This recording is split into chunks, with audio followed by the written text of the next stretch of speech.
Hello everyone, welcome to By the Numbers. I'm FM Tahiti and I hope you're all doing fantastically well. We've got to the end of the season, so now we're going to do a bit of an end of season summary, so no matches or anything in this one. There are actually a couple of transfers I've already made. One because I couldn't help myself, the other one because I probably needed to. And I've already started scouting and planning for next season, but I wanted to take you through where we are as a team before that. So let's have a look at the competitions. So the kind of European playoffs have all been done. So this is what we've got. Larne won on 94 points.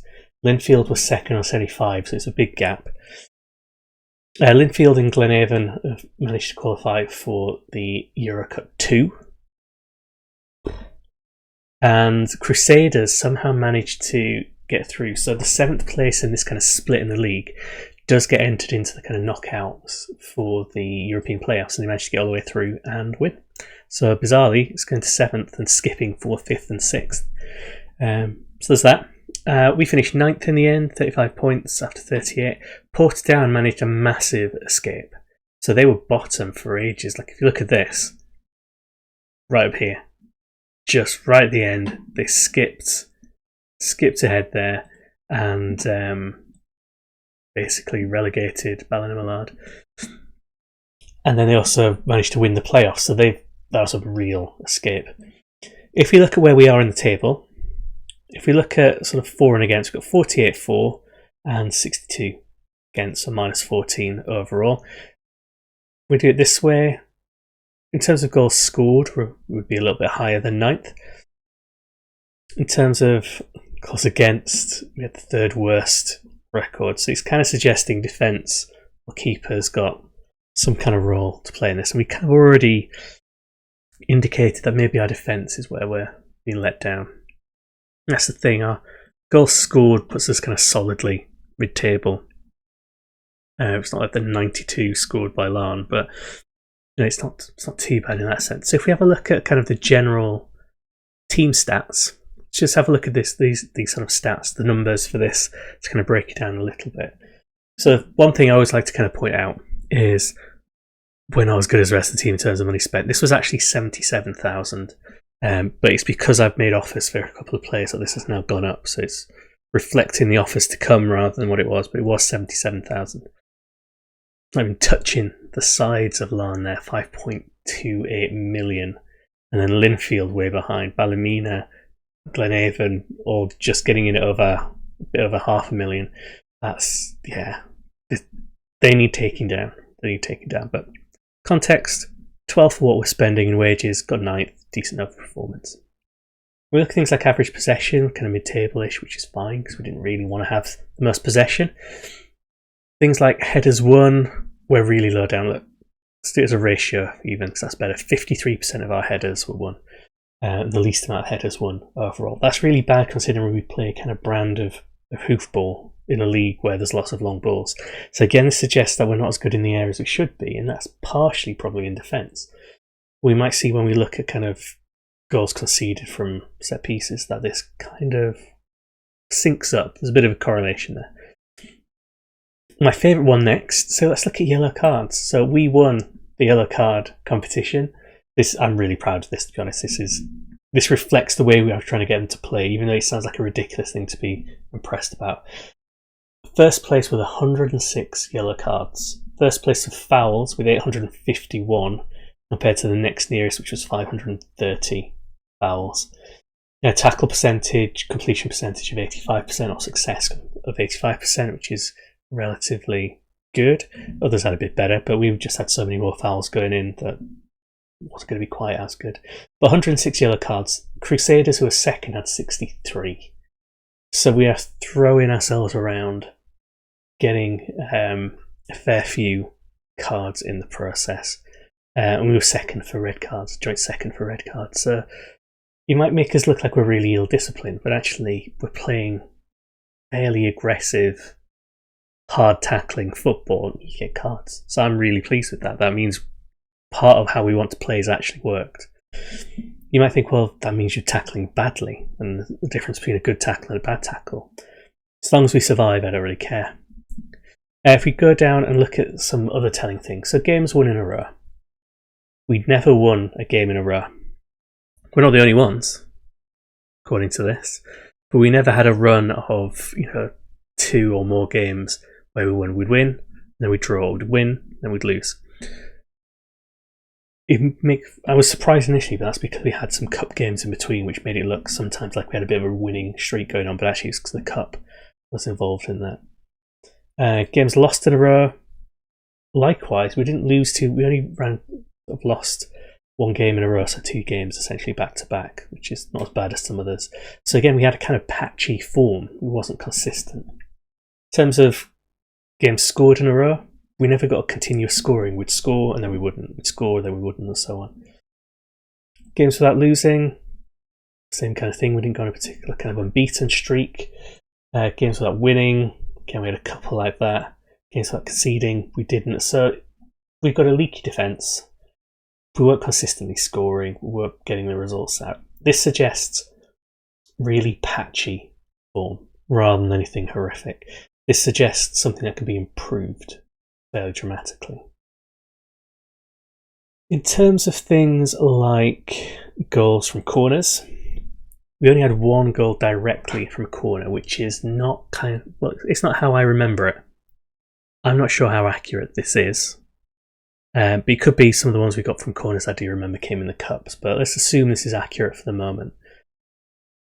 That's not what we were aiming for, but what I think has happened is there are goals that have been scored from corners but not directly from that corner, where the ball's gone back out or been second balled and so on. So I think actually we're better than this, but it's still an area to improve. But this kind of fits again with heading. If our heading stats are really low, then you wouldn't necessarily expect a huge amount of goals from corners, because a lot of them traditionally would be headed goals. When we look at goals from direct free kicks, we had a couple. This is Cockcroft or Downey scoring them. Indirect free kicks were a bit higher up. We had 7 from that, which kind of fits. Those kind of long, deep free kicks in. I'm not too bothered about pass completion or passes, pass completion ratio. If we look at chances created, this is the weird bit. So we're 5th. We created 80 chances, which is good. We're not actually far off, 4th or 3rd in that sense. It's within kind of touching distance. We're creating a lot. Now, these chances aren't the same as XG. They're not as well kind of defined or recorded as that. But it suggests that actually we were reasonably dangerous in producing chances. When we look at things like shots on target, we're 2nd for shots on target as a kind of ratio. So 48% of our shots were on target. We didn't have as many as others. So for example, shots on target, we only had 168, which is, I think, near the bottom in terms of the amount of shots we actually managed to get on target. But it's because we didn't have many shots. That's what the issue was. But when we did get them on target, we were creating about 80 chances or so. We had 80 chances. Our conversion rate is the highest at 13%. So 13% of our shots were going in. So again, this kind of links a little bit to our XG in that we were producing. As we managed to get back into it, we started to produce a little bit more in terms of XG. Again, look, in terms of shots, 345 shots. Only 2 teams had less. So Dungannon and Ballymallard, who got relegated eventually, had less than us. So this suggests to me that actually our strikers aren't terrible when they're in the right positions. They're doing it okay. They're scoring enough. So my head was really down low. Was that even cutting off? That's fine. So yeah, they're kind of... They're okay, is what I'm kind of ham-fistedly getting at. The issue isn't that they can't score, it's just that they're not getting enough chances. So we need to produce more, which might mean we need to get the ball back more, which again I think means we need to build on the backs. Devlin, Bonis, they got goals. Plenty of people got goals. It's just we didn't do that enough, not enough chances for us. So if we can improve that, then we'll shoot up the table. Another one I'm interested in, fouls against, bottom. So not many teams fouled us. So we were the ones dealing out the punishment. People were doing it to us. If we look at conceded from corners, we conceded 8 from corners. Again, that fits with our kind of issue with heading as well, and our defence. Conceded 5 from direct free kicks, which is more than anyone else, but we gave away more free kicks. I think it's something to bear in mind. We've got 106 yellow cards. That means we've given away almost that many free kicks. Actually, no. That doesn't even make sense. A yellow card isn't necessarily a free kick, and a free kick isn't necessarily a yellow card. But it suggests we gave away a lot. Basically, the number of fouls we committed, the 800 and whatever, that's the one. That's the one we should be using, not the yellow cards. So we gave away more fouls than anyone else, which means more free kicks, more opportunity to score against us. But despite that, despite being hundreds of tackles above our nearest kind of tackle foul rivals, it's only one more goal than some of these other ones. That's not too bad.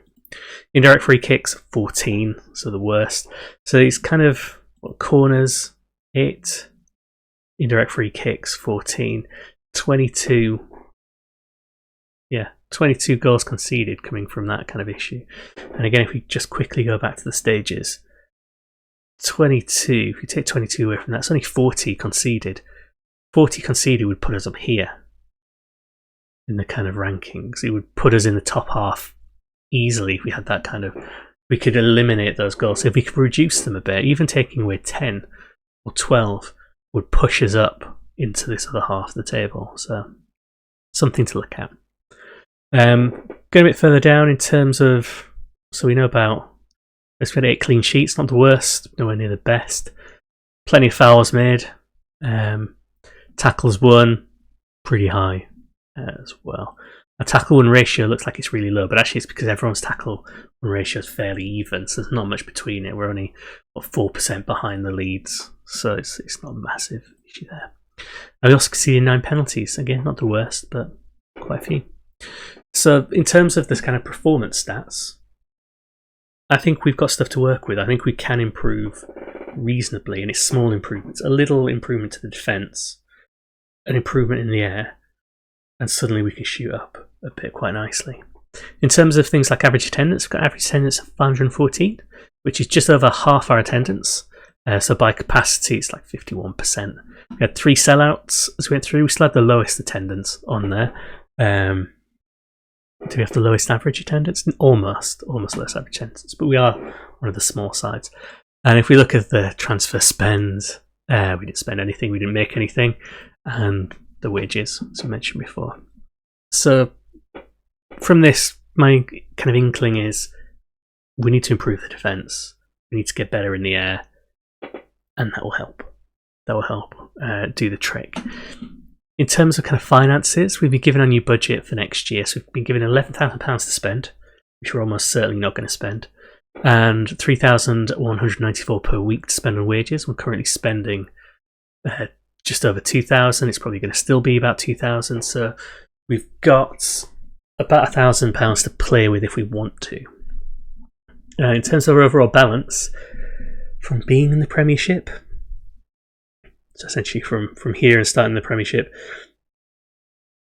it's gone down again, but it's gone up, so it's going to do the same kind of thing. We're going to end up in the red a lot sooner, so I reckon we'll end up in the reds probably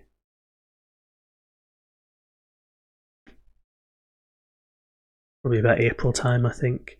Just kind of projecting from what we've got there. If we don't do anything, I'll probably do one kind of money cut, see if we can get some money in for us. But the money we got in as prize money has helped us a little bit. It got us back up in there. Debts and loans, we don't have any, so it's just a case of ingoings.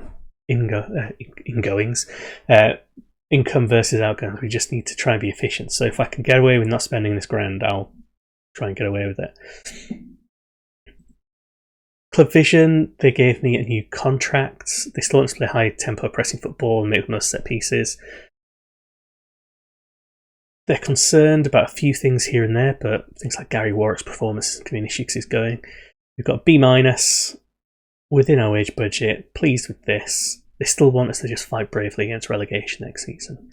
I did do that kind of team talk where they ask you, what's your plan for next year? And I said, well, my plan is to avoid relegation, even if we have to do it through the playoffs. I thought, keep it conservative. We have survived with a game or so to spare, and we've not had to go through the relegation spots, we can say we're going to fight relegation again. That's fine. And nobody believed me. And I was like, no, we can do it. And they're like, no, we don't think we can. So they're convinced we're going to get relegated. They've not seemed to recognise the fact that we survived. We can do it again. Unless they're thinking what I'm thinking.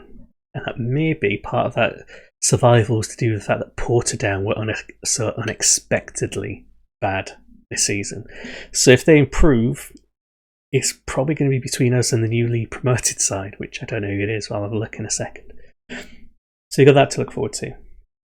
In fact, let's have a look now about who the promoted team is. So Cliftonville, they're quite strong. Yeah, they're stronger than us, generally speaking. There's some players that they have that I'm trying to get. So next season will be hard in that sense. Looking at the squad, looking at the kind of individual sort of stats and things, let's just break it down by position. Let's just go. Goalkeepers, we've not got much depth, but we do have some youth ones. Colin McCallion, attribute-wise, doesn't look okay. He conceded about 60-odd goals, but he did have some clean sheets. But this is partly, and again looking at the kind of XG against, he's not underperforming, he just has a poor defence in front of him. Got Jamie King as a backup that my couches. Oh, it's been a long Friday. My coaches think could be a good sort of championship player in the future. So you've got some options there. If I see a really good keeper, I think I'll get a really good keeper just to add some fight to that. If you look at the left side of the fence, we've got Scott Williamson, who I've just offered, and he's just accepted a full contract, so he's on week to week before. Really high rated by the coaches. He played really well for us. Last 5 games, he's on a 7 there. He's got some of the key stats. When we were playing with him on the pitch, we were doing a lot better than if we had Rab McKee. About as good as Chris Young for points per game, but Chris Young came on as a sub a few times to try and boost that up. So actually his game win percentage is 31%.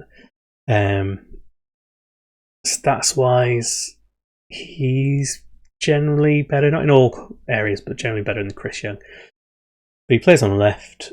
A full season out of him, I'll be quite happy with. I think he'll be fine. Rab McKee, we can keep as backup because they reckon he'll be a good Premiership player at some point. I don't see it, but we've got him. Chris Young, I'm tempted to get rid of because I don't think he offers much more than players we've already got. 6.5 after 20 appearances in the Premiership, and even in the Championship, on a 6.78. So I think we could get rid of him. And again, my coaches don't really rate him. They think he might have the potential to be really good, and they think he's as good, slightly better than Rab McKee. But we could lose him. But he is on an on-contract, so we might keep him until he complains and then lose him. On the right, we're fine. We've got Clark. Clark is good, reasonably well rated. Little is also good, reasonably well rated. Williamson and McKee can also play in there. We've got Barry Harvey, who I kind of wish I hadn't given a contract to. In fact, his contract runs out this summer. I think I might get rid of him or let him go, or try and at least get his costs down. If I can get him to take less, maybe I'll get him to take less, because he played 22 games, 6.4 again. He's not great. He's flexible. Physically, he's good, but he wasn't reliable. So he could go as well. Look in the centre, this is where we think we've got the issues. So we've got Coulter and Burns. They're our main central pairing, 6'3", 5'11" combo. They're good. They're fine. I say good. They're fine. I think we'll keep hold of them, and they're our first choice unless we get some replacements in, and we do have some replacements coming.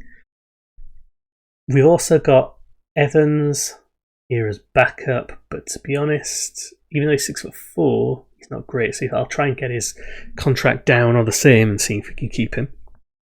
Ben Mitchell, been moaning about not playing. I'm going to get rid of him. Because we've also got Jeff Wright, who's our kind of youth prospect we can give a game to, and we've got a couple of players coming in. So those couple of players coming in hopefully will improve, and we'll have Coulter and Burns as one choice pairing, and then this new choice pairing what we've got coming in. But hopefully that will sort of shore up the central defence. But nothing drastic going on there. We just need to improve gradually. Defensive midfield in the centre, we've got Keevan McCallion, Ray McGreevy, and Downey who can play there. This Stephen Kelly guy never really got it. Well, like he literally never played a match. Really irritating loan for him, but whatever. Wright can play there as well. But again, if we find someone really good, we'll bring him in. But otherwise, we don't need to worry about this. We don't need to spend here, I think. Go to midfield, let's look at the left. We've got Gary Warwick, who is 35 and no longer very much good. He's not well rated. He played 24 games, got 1 goal, 1 assist, 1 play of the match, and a 6.6. That's not really enough for us. He was flexible, but we could have just gone with someone younger. So Warwick's probably going to go. Robinson is good, played well. What did he get for us? 2 goals, 5 assists in the league. 6.75 doesn't look that much better, but actually his movement's quite good. And then we've also got Jamie Dunn, who can play on the left and the right, just like Robinson can. McLaughlin, who can play on the left, who we might give more time to on the left. Now Gordon, who is one of our youth prospects, who we quite like. Trevor McCarrett, just adding Muck to everything. Trevor Garrett, who is okay physically, he was reasonably well rated by our coaches. Again, I'll probably keep him around, but if someone snipes him and takes him, I don't care too much. We'll live. But again, we don't need to go out of our way to get somebody on the left-hand side. There's also Mark Ward, a striker. Apparently, he can play quite well on the left. I don't really see it from his attributes. I'd rather play him as a striker, but we can throw him in there. We've got some flexibility on the left, even getting rid of Warwick. And again, if you find someone who's really good, then great, we'll bring him in. But the left side, we're not hurting on. On the right-hand side, we are, because we've got Robinson, who can play on the right, who's our kind of one of our favourites to sort of play there on the right. And we've also got Jamie Dunn, who can play there.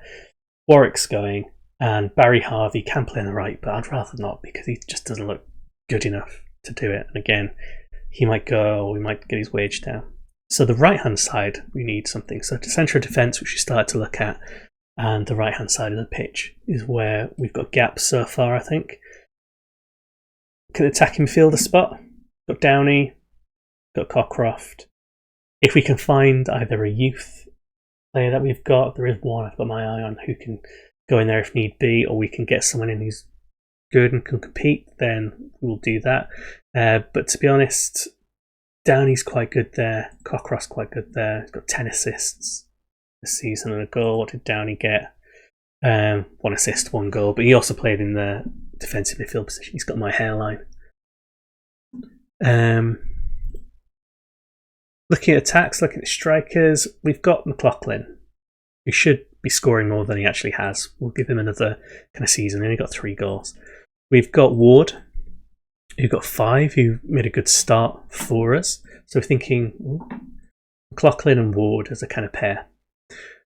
And then we've got Shea Devlin and Bonis. Devlin got 12 goals this season, which is pretty good. It's his best season total for us in the league since he started. So he's not underperformed now he's got to the Premiership. He's maintained, even though at some points I thought he wasn't going to. We've got Bonis again. He doesn't look great attribute-wise. 6'2", shoots with power, but doesn't look great. I think the shoots with power and the size helps him here.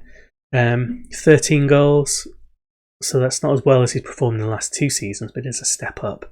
And he's still getting goals in. That's 1 in 3 he's scoring for us. Him and Devlin, McLaughlin and Ward, they're a good pair. And then what else do we have? We've got William McGuckin, who I'm going to get rid of. He was our youth prospect. Hasn't played any games. Whenever we've given him a chance, he's not been great. He's had promise, but we've never really given him the chance. And now it's probably too late, so he's going to go. We've got Carl Gorman, who we got as a youth prospect. Not from ours, but from elsewhere. We thought maybe he'd be a nice young striker to get involved. We just haven't really given him the opportunity. And then we've got Reece Hunter, who is one of our kind of youth prospects. He usually, quite like last season, it looks like he got 2 goals in 29, but that's in league appearances. He got 22 cup goals last season, so he can score. We've not really given him the opportunity because we got knocked out of cups earlier on. We've got fewer cups to be in. So you've got that. So we've almost got like 3 combinations: McLaughlin and Ward, Devlin and Bonis, Gorman and Hunter, or 2 with 1 for depth. So McLaughlin, Ward, Hunter, and then Devlin, Bonis, Gorman as the kind of backup. So again, if we find a really good striker, we'll bring him in. I've no doubt I'll get tempted and try and bring someone in, but it's not essential. The only really essential areas to improve are the centre of defence and that right hand side of the pitch. And we've got £1,000 of wage budget to do it in. Might be a little bit more actually if we end up getting rid of a couple of players. We've not got a huge amount in the way of youth prospects to kind of bring in. There's a couple I've got my eye on. So for example, Keith Smith. He's apparently, according to my coaches, one of the best. He's got the potential to be better than Cockcroft, so maybe we'll get him in and maybe we'll give him a chance on the right as cover if we need to, even though he's not quite ready for that. Kieran Telford, if we really struggle, we can bring him in on the right as well. Patrick Collins, we can give an opportunity to in this offensive if we're desperate, but we would have to be desperate. And the other one, potentially looking at, is Conor McGrath. So he might be a good striking option if we really need to. Took a little bit of depth from the youth, but no one who's going to come straight in and have a big kind of impact on the squad. So that's all of that. So we're in a good position. We've got a bit of money to spend. The squad's not too bad. And what I'll do is I'll show you the transfers coming in. So I started having a look around, and I found 2 players that I wanted to bring in. And I found actually a couple of other players I desperately want to bring in as well, but they don't want to talk to me, but they're from different positions. A couple on the right wing. We're getting Josh McGovern from Ballyclare. 6 foot, reasonable showing across different competitions. He's got 83 appearances for Ballyclare, so he's reasonably kind of experienced. He's shown he can do it at the championship level. He has okay heading, good jumping reach, good positioning, and when he's in the championship. So what I did was I went down to the player stats for the championship and for the intermediate league below that and looked at things like interceptions, header percentage, tackle ratios, to pick out players that might be really good. And then I looked at their attributes, and this is one of the players who had, I think, second highest number of interceptions in the championships. I thought I'll give him a go.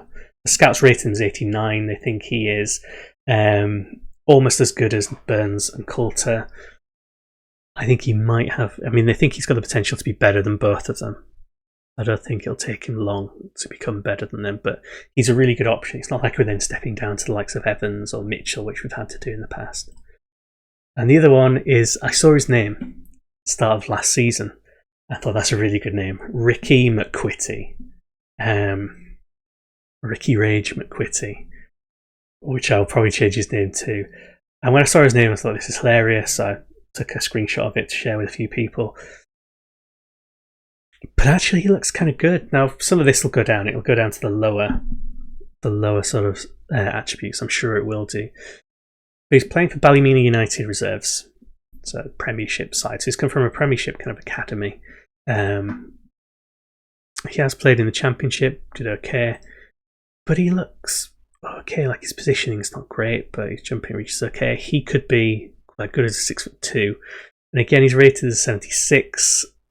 Bizarrely, because of that, they think he's better than Coulter and Burns, which makes me think my scouting information for the other players is out of date.